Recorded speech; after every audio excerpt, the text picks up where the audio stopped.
Good week number 4, and welcome to midterm week, everyone. This is Mr. Argueta. Just want to get a video out to you as promised. I got some information I want to share with you, but also want to let you know that this week, due to the fact that we have a midterm, there is no discussion this week. So you should be good to go. You do not have to reply to this video. This video is just for informational purposes. I want to make sure I get this out to you to give you an understanding of what the expectation is for the week, and no one to be confused in regards to, the discussion especially. So ultimately, I want to get two things out. Before I forget, one, I want to let you know that I know that I do not accept late assignments. Obviously, you know this. This is something that I've done for pretty much all the semesters, because I've ran into some issues in the past with trying to decide, what's a valid excuse to give an extension or to accept a late assignment. So what I do in lieu of that is I try to be fair across the board to all the students, because we all go through stuff. Some of us get sick, other people have other issues, and I don't want to be the judge of who deserves that extension and who doesn't. So what I do to sort of give everyone a fair shot at this is I'm going to drop your lowest two either, let me revise this because I don't want you to get confused. So as you know, there's categories to your overall grade.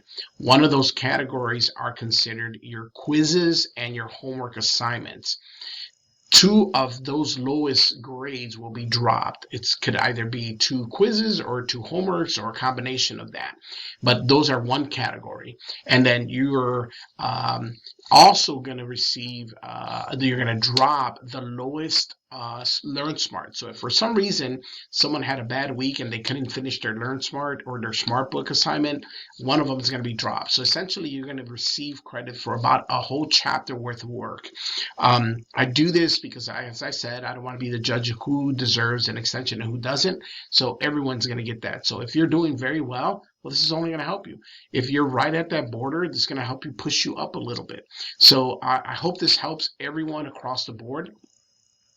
As we're speaking here, I'm going to go in and actually do that. So you'll see that impact immediately.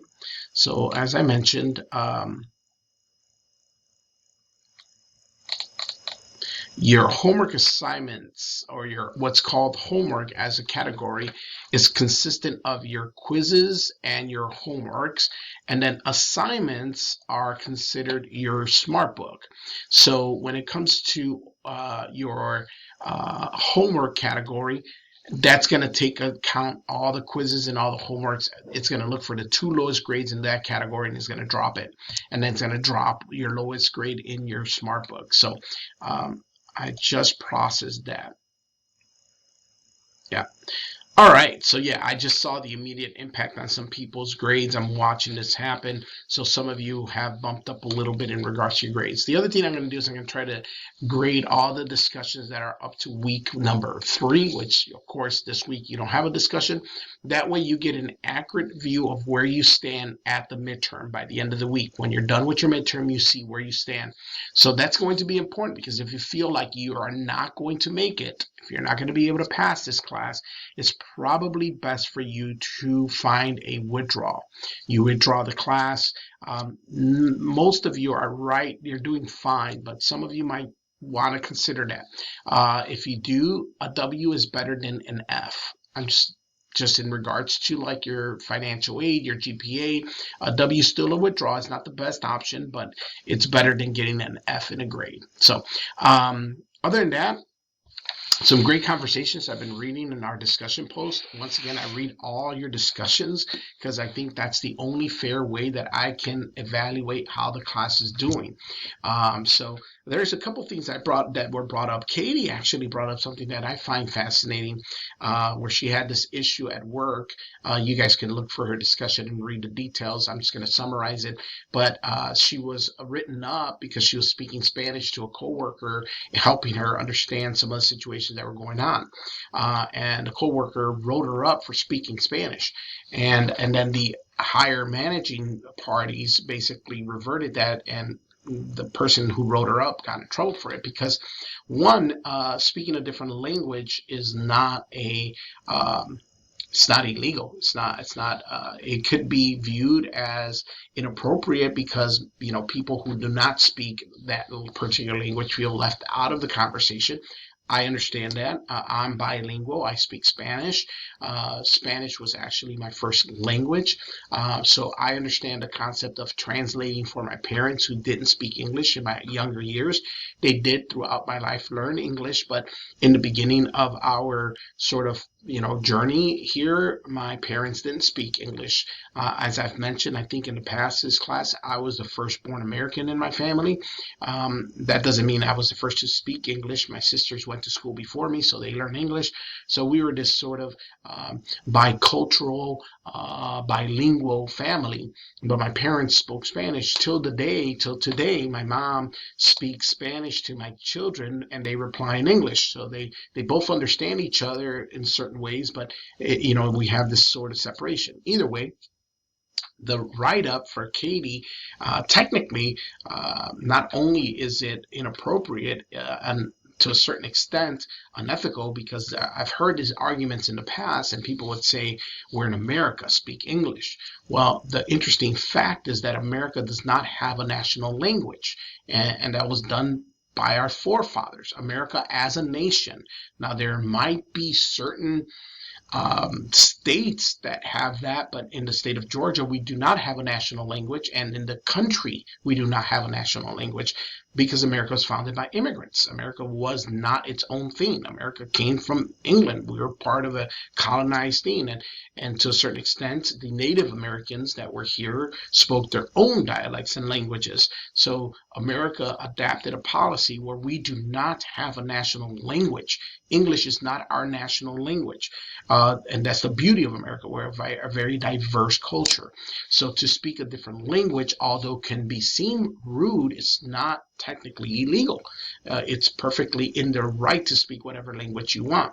Now, I will say, as a person who is bilingual, I also think it's appropriate for us that are of a bilingual background to understand that inclusion amongst all that are involved is also important. If I knew that there was someone that didn't speak the Spanish language amongst my group, I tend to include them in the conversation and not feel like I'm excluding them. Now, that doesn't mean that has to happen. That's just a polite thing to do. I believe it's the right thing to do, and it's something that should be considered from a bilingual perspective, from in my case, a Latinx point of view. If I'm amongst people that don't speak Spanish, I'm not going to hold an entire conversation with someone only in Spanish when I can include those around me. I believe that that's only an appropriate thing to do. So I'm interested to hear what your thoughts are, and you can, welcome to discuss that with me. If you agree or disagree, I'm not offended by that. I just think that that's what, should be done. Now, of course, every situation, as we've learned, has its own dynamics.